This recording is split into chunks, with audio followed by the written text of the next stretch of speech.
Dealing with mistakes on customer vehicles.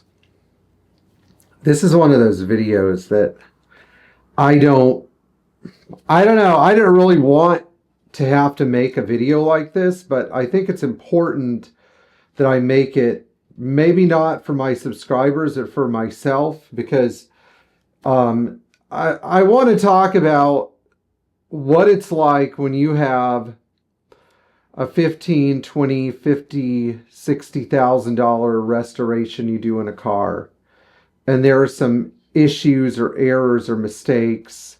We're going to talk about the different kinds of mistakes that I make and a lot of mechanics make, and then the ethical way to deal with those errors. And you know, ethics are funny, because I think a lot of people who work in the automotive repair business don't even know what that word means, but it's a very important word. And if you're like me and you think there's a creator that's going to judge your ass when you die, that's a topic that's probably going to come up in conversation, you know. But anyway, so we classify mistakes into 4 categories: a parts manufacturer mistake, an oversight on our part, so third-party error, oversight on our part error, a negligent mistake, and of course a mistake of, usually I call them miscommunication errors about what the customer's expectations are and then what we had to do to make their car work. But we're going to call these imaginary mistakes. And imaginary mistakes are the most interesting ones because they can come from both the customers but ourselves as well. So let's talk about third-party errors, parts failures, third-party labor failures, etc. A good example of this happened to me recently. I have a customer that is a 420 SEL, is probably watching this video. And so we put a Hinkst fuel filter in his car, and the Hinkst fuel filter disintegrated inside, pumping green glue into his fuel system. And the green glue was used to hold the filter element together, and it was fuel soluble.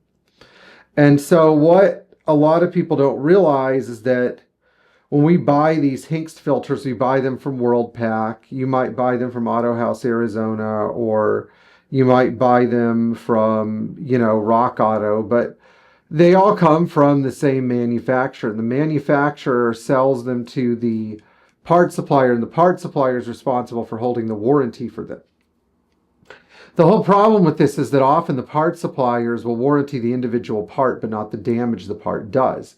And so that leaves us holding the bag. And because there's really not enough meat on the bone to obtain an attorney and sue people, you kind of just have to say, okay, here's what I'm willing to do to the customer, but here's what you need to be willing to do. And if we can come to an agreement about this, then, you know, this is really the most efficient way your car is going to get fixed, because the car needs to get fixed now. But if you're a dishonorable company like WorldPack that's owned by CarQuest Auto Parts, you know, you're going to leave your mechanics hanging and be like, oh, well, we'll consider giving you some money back. But really, at the end of the day, when these big third-party mistakes happen, whether they're from Mercedes or from aftermarket parts suppliers, the onus of fixing the car almost always falls on the mechanic, because the customer doesn't understand the difference between a defective part and negligence on the mechanic's part. So in order to save your reputation, you sort of just have to lock your teeth down and bite hard.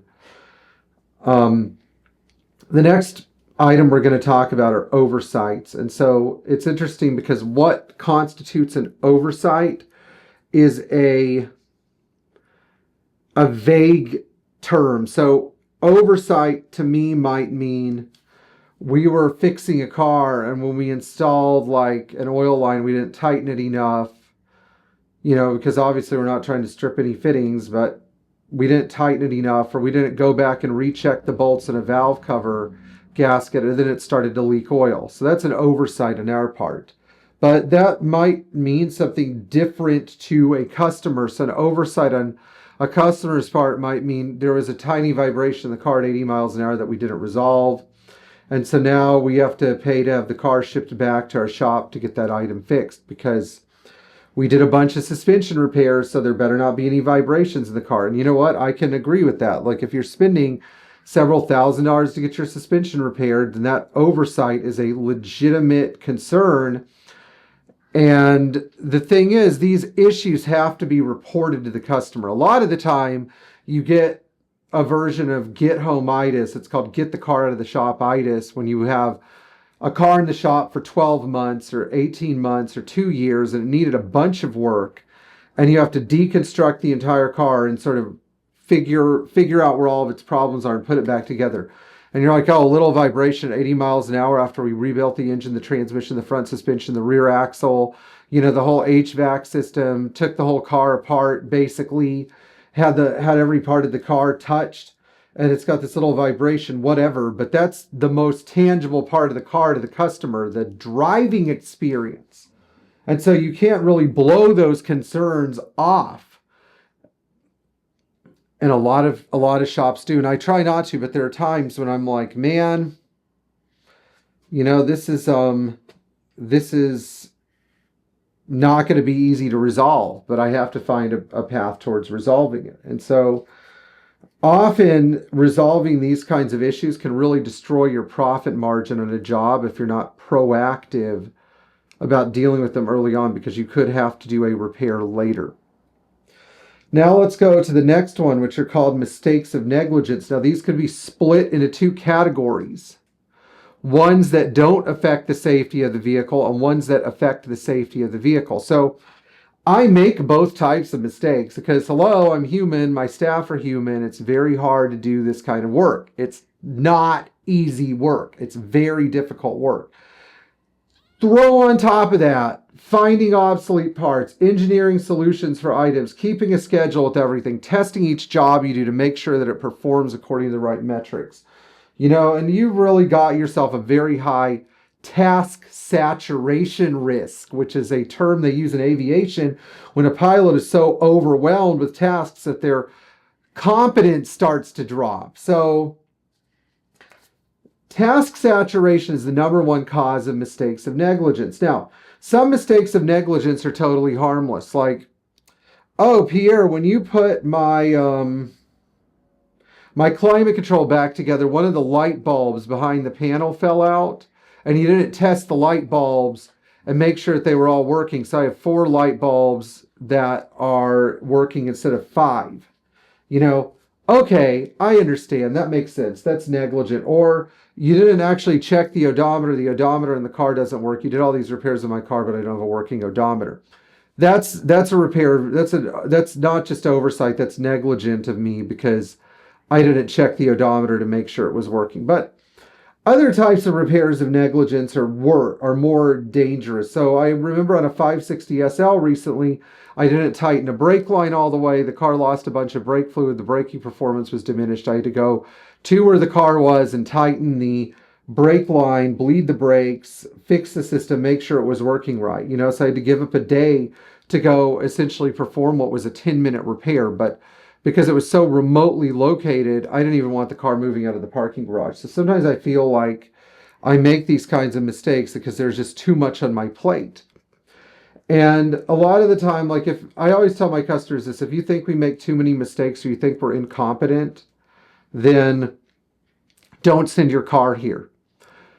Go somewhere where the person is going to make a mistake and not tell you, and then you have a major problem with your car, so you can go back and blame them, you know. But unfortunately, the whole problem with making mistakes is often not the mistake, but the interaction with the customer. Because, you know, dealing with customers when you have a situation where something didn't go right after they spent thousands of dollars in a car is always very stressful, and there's a way to handle it, and there's a way not to handle it. So the last type of mistake we're going to talk about are imaginary mistakes, before we segue into this. So imaginary mistakes are when somebody thinks that you did something wrong when in reality you didn't really do anything wrong. Really, the car is just being a 50-year-old car. So you fix the car's oil leaks, you fix all the main oil leaks, it still leaks a little bit of oil once in a while. Well, I thought you were going to fix all my oil leaks. Well, yeah, I did. I fixed, you know, here's a list of oil leaks. Like, I fixed leaks from your transmission rear seal. I fixed your oil cooler housing or your oil filter housing that was leaking. I replaced your lower oil pan because it was leaking. I repaired. Had your turbo rebuilt because it was leaking. But then, of course, the car still seeps a little bit of oil here and there from the rear main seal, or you get a little bit of blow-by in the bottom of the air cleaner if you have a 617 turbo diesel, and once in a while it might leave a little bit of a drip. And all you can tell the customer is, look, it's a 50-year-old car. It's going to leak a little bit. But, other imaginary mistakes might be, oh, my car's top speed is not what I expected it to be. Okay. Should you really be pushing your car to its top speed? And you can, but is it wise?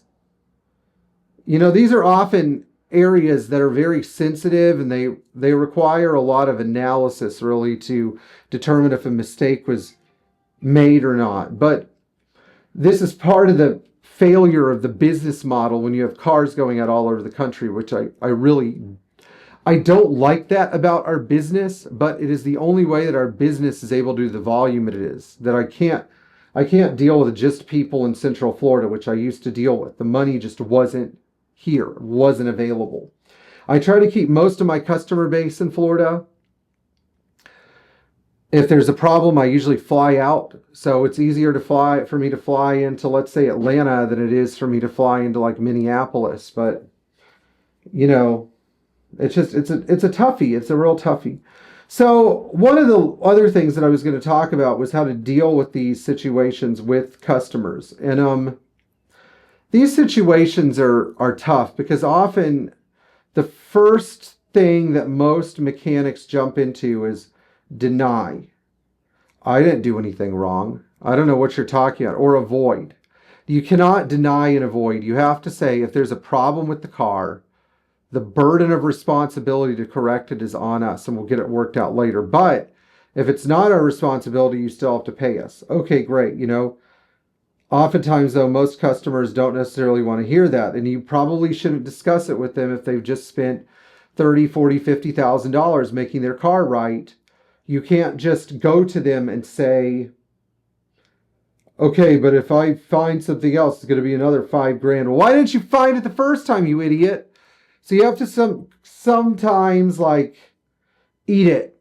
You have to eat the cost of parts, eat the cost of labor, eat the time, eat the additional work. And that's really probably why I don't make any money, but also why I have a lot of business. I'm not as wealthy as other shop owners, which is fine. I don't care. I'd rather go to sleep at night than, go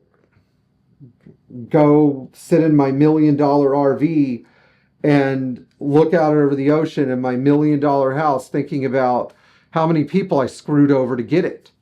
So anyway. All right. Well, I thank you guys for watching this video. Please like, share, and subscribe. And in any life situation, we're going to make mistakes. You can't blow them off, but at the same time, you have to remember that there's a way to own your responsibility so you look like a better person, and people will respect you even more because of it. I'll see you guys in the next video.